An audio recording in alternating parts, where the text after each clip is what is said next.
Boa tarde, pessoal. Boa noite. Boa tarde, boa noite. Sejam todos muito bem-vindos e bem-vindas.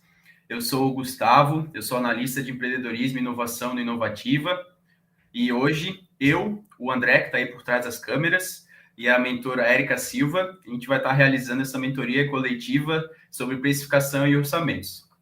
Então, como vocês já sabem, as mentorias coletivas elas são atividades exclusivas para os participantes do Inovativa, tanto do Inovativa de Impacto quanto do Inovativa Brasil. E a nossa mentoria de hoje faz parte da trilha de validação, que é recomendada para as startups que estão nesse grau de maturidade, né? Mas é claro que essa mentoria também abre portas aí para todas as startups de todos os graus de maturidade. As mentorias coletivas elas são atividades opcionais, elas não são obrigatórias, mas a participação de vocês conta pontos para a seleção das aprovadas lá para a fase de conexão, que é a etapa final do ciclo. Então, participem, mandem o link aí para o pessoal da equipe de vocês. Para que a gente possa acompanhar a presença de todo mundo, não esqueçam de entrar logado na plataforma da For Events, que é essa plataforma que a gente está fazendo aqui a mentoria, utilizando a sua conta pessoal. Então, a dinâmica vocês já sabem também. A gente tem até 45 minutos de apresentação para que a mentora passe o conteúdo e, posteriormente, a gente tem até 30 minutos de perguntas e respostas. Durante a apresentação, vocês já podem ir mandando as perguntas, utilizando a ferramenta ao lado direito da tela de vocês, ali na aba de perguntas. E caso vocês concordem com alguma outra pergunta, alguma pergunta que alguém já fez, e vocês acreditam que essa seja uma boa pergunta, um bom questionamento, vocês podem voltar na pergunta clicando no coração ao lado. Aí, dessa forma, as perguntas mais voltadas vão estar indo para cima e a gente consegue dar, digamos assim, uma maior evidência para ela. Beleza? Então, agora a gente vai conversar com a Érica, que é a mentora da mentoria coletiva de hoje. A Érica, ela é advogada, analista de sistemas, investidora e founder de startup.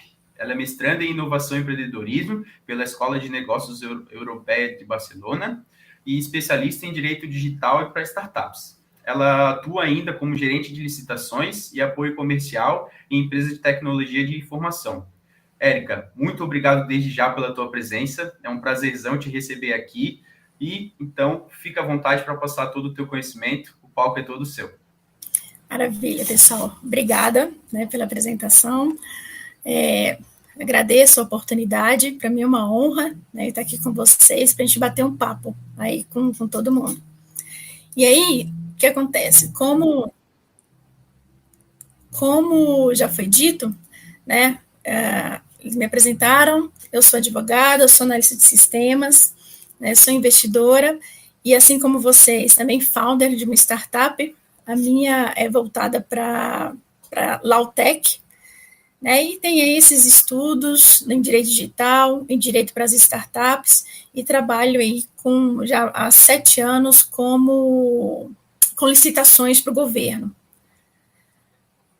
Então, qual que é a nossa proposta, né? A minha proposta é que a gente bata um papo, e aí eu vou estar apresentando para vocês. Esse aqui é a nossa proposta de conteúdo, né? Eu vou falar um pouquinho aí das finanças para startups, alguns fatores críticos, a questão do conceito de receita, lucro, a caixa, algumas métricas que é importante, né, para as startups, falar um pouquinho aí do conceito de margem de contribuição, capital de giro, e aí, né, como precificar o produto ou o seu serviço, né, essa questão da precificação versus orçamento, e algumas oportunidades, e aí a gente, né, entrar nas considerações finais e abrir para as perguntas para vocês. Começando, né, finanças para startups. E aí, o que acontece? As startups, de forma geral, né, no primeiro momento, a gente tem essa ideia de querer gerar lucro, né? Nós somos muito focados nessa questão do valuation, a gente tem essa obsessão aí pelo crescimento, pela questão da escala e tudo mais, principalmente no que diz respeito ao ganho de capital, né, futuro, que todo mundo pensa, o meu valuation, eu quero ir para uma rodada de investimentos, né? Essa é a nossa meta, né, como startup, isso é o que a gente tem aí como muito forte. No entanto, né, quando a gente fala de empresas de forma geral, por exemplo, as PMEs, ela se preocupa com capital de giro, com orçamento, com custo de capital. E aí, né? A gente, quando a gente fica simplesmente essa questão, eu quero partir para uma rodada de investimento, eu quero essa questão tratar o meu valuation, será que a gente não precisa olhar um pouquinho e nos perguntarmos, ok, e quem está olhando dentro da minha startup para os meus números? Será que é simplesmente, olha, quando a gente fala, eu quero resolver um problema, eu tenho que olhar para a minha persona, eu tenho que identificar, eu tenho que ter o cliente no centro do meu negócio. Mas e aí? Né? E o meu dia a dia, os meus custos, os meus números? E aí eu pergunto para vocês, quem dentro da sua startup está olhando para os seus números? Por que eu falo isso? Porque nós temos uma pesquisa, né, esse material até vou disponibilizar depois para vocês, da CB Insight, que essa pesquisa é uma empresa dos Estados Unidos, onde ela faz as pesquisas, ela tem essa base de dados que ela sempre divulga, os motivos pelos quais as startups falham. E aí eu trouxe aqui para vocês, né, uma pesquisa já atualizada, né, que eles disponibilizaram, de agosto de 2021. E aí eu marquei aqui para vocês, por exemplo, os principais pontos, né, os 12 principais motivos pelos quais as startups falham, e aí eu marquei o que tem envolvendo custo, dinheiro, de alguma forma. Né? E aqui vocês observam, em primeiro lugar, as startups falham porque ela ficou sem dinheiro ou não conseguiu levantar um novo capital. E a questão é, por que ela não conseguiu levantar um novo capital? São motivos diversos, e inclusive pode ser até a questão da falta de gestão do orçamento, falta de gestão do seu capital, falta de gestão de algum aporte que ele recebeu, e aí acaba que esse dinheiro acaba. Aí que, como segundo, né, sem necessidade do mercado, foi derrotado pela concorrência, seria o terceiro lugar. E aí a gente entra aqui no modelo de negócio defeituoso. O meu modelo de negócio, ele permeia, inclusive, como eu vou comercializar o meu produto. Né? Qual é o meu modelo de negócio? Como é que eu vou cobrar? Quanto realmente o meu cliente está disposto a pagar? Será que eu estou cobrando um preço justo? É um preço de mercado? Será que eu estou olhando para a escala? Ou seja, eu tenho que pensar no meu negócio, no meu modelo de negócio, e isso passa pelo financeiro. Né? Aí tem as questões de desafios regulatórios ou legais, né, 18%. E aí, o sexto lugar, nós temos aqui problemas de preços e custos, né, que acaba sendo uma consequência do meu modelo de negócio. Eu precifiquei mal, né? Eu não gerenciei o meu custo, ou eu não soube identificar exatamente quais são os custos que envolvem o meu serviço ou o meu produto. E aí, assim, nós temos também aqui, né, os outros motivos, aí, a título de curiosidade para vocês. Em sétimo lugar, né, eu não soube escolher minha equipe certa. Em oitavo lugar, um produto mal cronometrado ou fora do tempo. Eu perdi o time, né, de lançar o meu produto, ou o meu produto foi ruim. Aí, em décimo lugar, desarmonia entre equipes e investidores, né, conflito de interesse. O meu pivô, né, quando eu resolvi pivotar, ele deu errado. E, em 12º, o meu processo, eu já estou desgastado, a startup está desgastada, a equipe está desgastada, e eu acabo perdendo a minha paixão aí ao longo do caminho. Então, assim, eu trouxe essa pesquisa até para trazer para vocês essa reflexão. E aí, o que acontece? Né? Eu trouxe aqui os fatores críticos de sucesso dos negócios. Nós temos o quê? Como fator? 4 principais, né, fatores críticos de sucesso. Primeiro é sobre o time, né, a equipe, e a sua capacidade de gestão. Esse é um dos fatores críticos do sucesso aí da sua startup. Né? E como eu falei para vocês, o meu modelo de negócio também é um fator crítico de sucesso do meu negócio. Eu tenho que ter esse modelo de negócio mapeado, trabalhado e de acordo com o meu negócio e até com o objetivo da minha startup. Sobre o investimento, né? E sobre o time dos meus serviços. Eu não posso perder o time também. Então, esses seriam os 4 fatores críticos aí de sucesso do meu negócio. E aí, né, remetendo aí ao nosso tema, eu trouxe alguns conceitos para a gente trabalhar um pouquinho. Por exemplo, quem não é da área financeira tem um pouquinho de dificuldade para conseguir identificar isso aí. Por exemplo, receita. O que é receita? É todo o dinheiro que entra para a minha empresa, a partir da minha atividade principal, que pode ser dentro do comércio ou pelo meu serviço, é tudo que entra. E aí, o que eu tenho aqui de despesa? É o gasto que eu tenho para administrar, para manter a empresa. Por exemplo, o custo de produção, um aluguel, uma energia, o salário. Essa questão da despesa, ela pode ser, bifurcada e classificada entre despesas e custos. Mas não deixa de ser uma despesa que eu tenho dentro da minha empresa, que eu tenho que olhar para essa despesa / custo.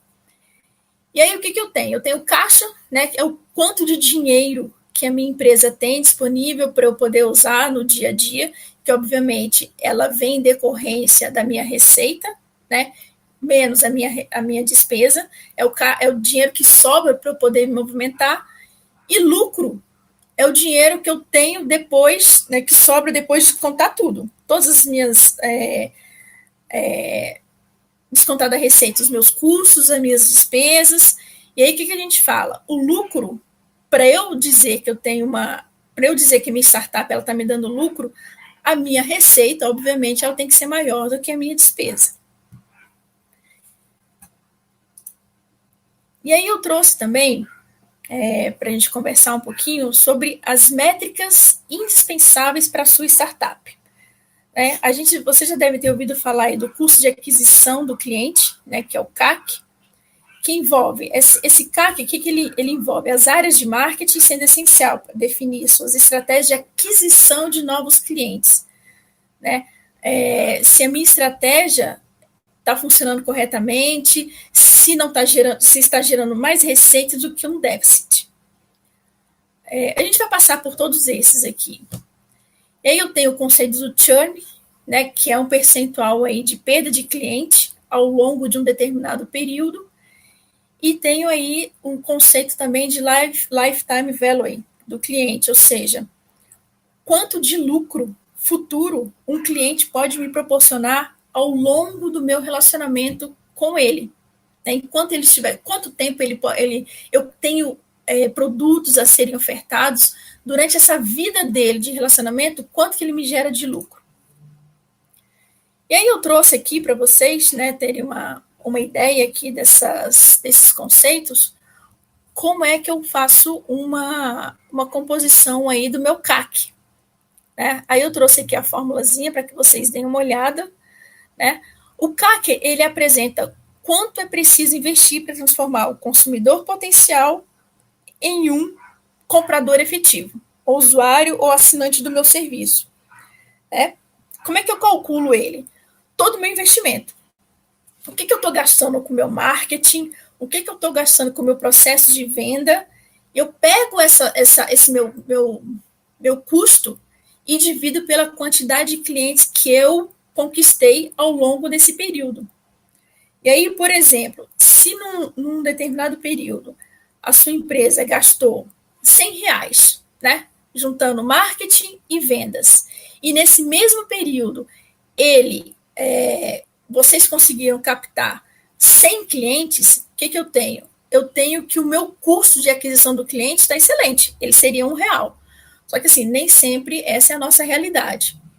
Então eu trouxe uma métrica interessante para que vocês utilizem, dentro da startup de vocês, para vocês saberem, fazer essa matemática aí de quanto está sendo o meu retorno do meu investimento e o retorno com a aquisição efetiva dos meus clientes. E aí tem essa questão do churn. Churn é uma variável que a gente vai usar bastante quando eu estiver falando de do minha margem, né? Margem por cliente. O que acontece? Eu tenho aqui os clientes perdidos do período, que ele tem. Eu tenho o total de clientes que eu consegui obter dentro de um período, só que aí no futuro, por exemplo, em um ano, eu tenho 100 clientes dentro da minha base. E desses clientes, eu perdi 30.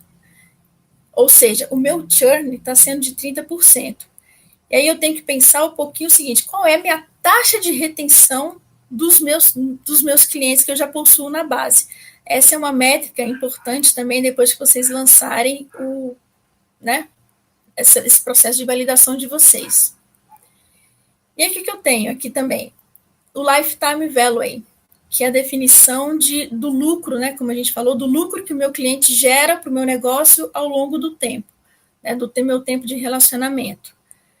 E aí o que eu tenho? Eu tenho a margem de lucro, né, esperada por cada cliente durante um determinado período, por exemplo, um ano. Eu tenho essa taxa de retenção do meu cliente, né, que foi o que nós avaliamos em cima do churn, e uma taxa de desconto, né, que seria aí uma estimativa de retorno de investimento dentro da minha startup. Que isso aí a gente pode calcular aí em torno de 5% a 10% ao ano, é uma taxa aí de mercado. E eu tenho também o meu CAC, né? Aí eu desconto esse CAC. E aí eu trouxe aqui um exemplo para vocês, né? Só para que vocês tenham depois aí poder fazer esse racional de cálculo para vocês.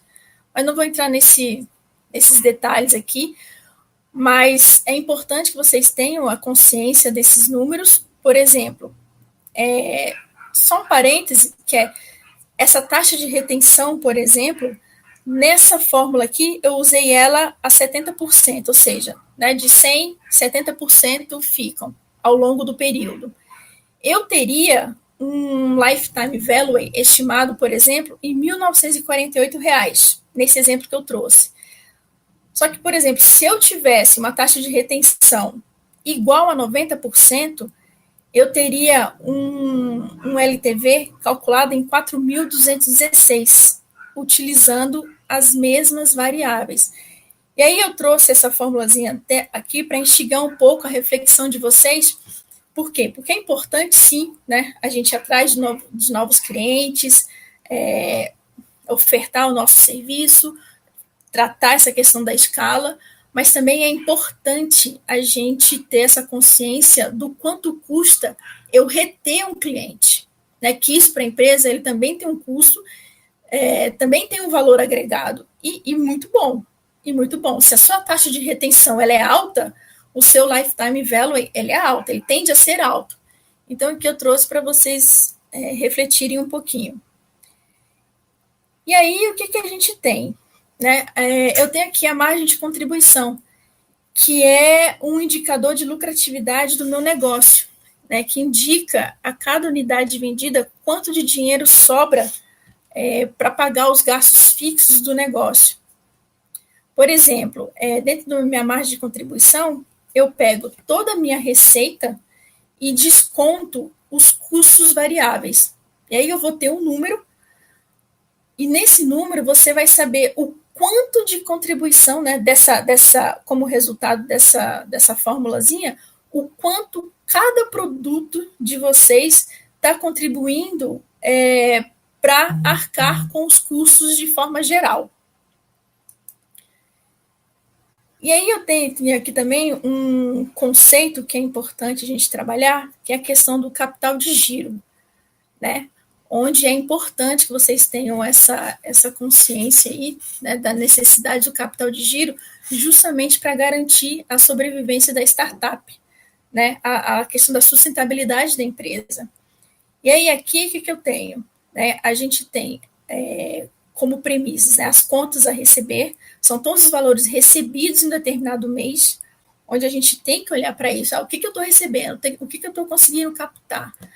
E eu tenho que olhar também, obviamente, para as contas a pagar, né? Todos os valores pagos que eu básicos que eu gasto em um determinado mês. E aí, o que eu tenho? Eu tenho minha geração de caixa, que é o saldo do que eu recebi versus o pagamento que eu tenho dentro daquele determinado período. E é claro que a matemática tem que, né, o ideal é que ela dê positiva. O saldo positivo indica aí que a minha empresa está tendo lucro e o saldo negativo que ela está tendo prejuízo. E aí, né, eu trouxe aqui para a gente conversar um pouquinho sobre essa questão aí de precificação, tanto do seu produto ou serviço, né? E trazer para vocês a questão do planejamento financeiro, né? O preço do seu produto, ele tem que ser trabalhado de uma forma estratégica, né? Ele é muito importante. É muito importante você saber precificar o seu produto, porque através da precificação que sua empresa ela obtém os resultados. E aí, para você ter um preço baixo do seu produto, obviamente, quanto menor o seu custo, você consegue trabalhar esse preço baixo. Agora, no entanto, se você não consegue ter um custo baixo, né, de operacionalização ali do seu produto, do seu serviço, se o seu custo ele acaba sendo alto, você então tem que trabalhar na questão da venda. E aí onde a gente tem a questão da escala, a gente tem que vender mais. Então, esses aqui são premissas aí para a gente conseguir trabalhar essa questão da precificação. E aí, o que tem? Esse preço de venda, né, o nosso preço de venda, é essencial que você saiba os seus custos. O custo do meu serviço em si, quanto de fato custa para eu produzir o meu produto, tudo que está envolto a minha produção em si. E aí o que a gente tem que analisar, né, quando a gente fala do processo de precificação? Eu preciso avaliar qual é o objetivo da minha empresa, de fato, né? Qual é o mercado, qual é a minha persona, qual é a minha estratégia inicial. Eu tenho que avaliar, né, os clientes, né, qual é o problema que eu vou resolver, o perfil do meu cliente, a questão do poder aquisitivo do meu cliente e, né, obviamente, eu tenho que fechar ali os meus custos operacionais, tanto os custos fixos quanto os custos variáveis, e observar um ponto de equilíbrio, porque para que eu saiba a partir de quanto o meu produto ou o meu serviço ele está se pagando. Minimamente, ele tem que se pagar, né? Que aí é o que a gente chama desse ponto de equilíbrio. E aí, com isso, né, o que a gente avalia? Nós avaliamos, quando eu estou precificando, eu tenho que avaliar o meu custo. Custo, gente, é todo o gasto relacionado ao meu processo produtivo, né? Por exemplo, energia, eu gasto energia para fabricar, por exemplo, se a minha empresa, se ela fabrica bolo, eu gasto energia, eu gasto gás, eu tenho o meu produto, né? Eu compro ingredientes, matéria-prima, mão de obra, quem faz? Tudo em volta a produção tudo que envolve o meu processo produtivo, a gente considera como custo. Despesa, né? Aí são os gastos que decorrem do meu negócio. Por exemplo, a parte administrativa, né? Eu tenho a minha equipe de venda, eu tenho as minhas perdas, né? Com as taxas de cartão ou juros ou alguma coisa nesse sentido. Eu tenho o aluguel, entre outros. Então, essas são as minhas despesas, que aí elas podem ser, né, tanto o custo quanto as minhas despesas, ela pode ser uma característica variável ou uma característica fixa. E aí é onde a gente tem que avaliar quando a gente for fechar o nosso custo. E aí o ponto de equilíbrio, né, que eu comentei com vocês, que é o conhecido break-even point, é uma ferramenta de gestão financeira que permite encontrar o ponto de equilíbrio do meu negócio, ou seja, qual é exatamente a quantidade de produtos que eu preciso vender por mês, por exemplo, para que a minha empresa não tenha prejuízo, né? E aí, como é que a gente faz para calcular isso aí? E aí aqui eu trouxe para vocês, né, a formulazinha que seria todos os meus custos e despesas fixas, aí elas precisam ser divididas pela minha margem de contribuição, ou seja, o percentual de contribuição para cada um dos meus produtos. E aí, o que acontece aqui? Eu trouxe aqui também para vocês uma planilha Excel que eu vou mostrar para vocês. Essa planilha eu vou disponibilizá-la para vocês, para que vocês tenham esse material em mãos, né, para que vocês comecem a exercitar um pouquinho esse controle, né, da empresa de vocês, da startup de vocês. O que eu trouxe aqui? Essa planilha, ela traz aqui para a gente toda a nossa receita. Vocês vão colocar aqui tudo que vocês têm de receita estimado dentro de um determinado mês, e aí vocês vão poder colocar o custo real, né, do que foi realmente da minha receita, e aqui vocês vão poder indicar todos os custos operacionais de vocês, que envolve aluguel, cota, custo de energia, depreciação, descontos e tudo mais. E vocês vão também computar aqui a questão das despesas com o pessoal, né, que é importante que vocês tenham esse controle. Porque o pessoal, como eu disse para vocês, eles podem ser, se envolve o meu custo produtivo, meu processo produtivo, ele acaba sendo um custo, e é um custo fixo. Mas se ele trabalha de forma geral, né, o administrativo e tudo mais, ele é uma despesa do meu negócio. E aqui essa planilha, ela tem uma visão, ela vai trazer aqui para vocês depois, ela vai gerar um gráficozinho dando uma diferença aqui entre receita e despesa para vocês, entre despesa e a receita, e fazendo essa validação entre o estimado e o realizado. E traz aqui também, né, depois, quando vocês computarem lá, os maiores ofensores. E aí, voltando aqui à nossa apresentação,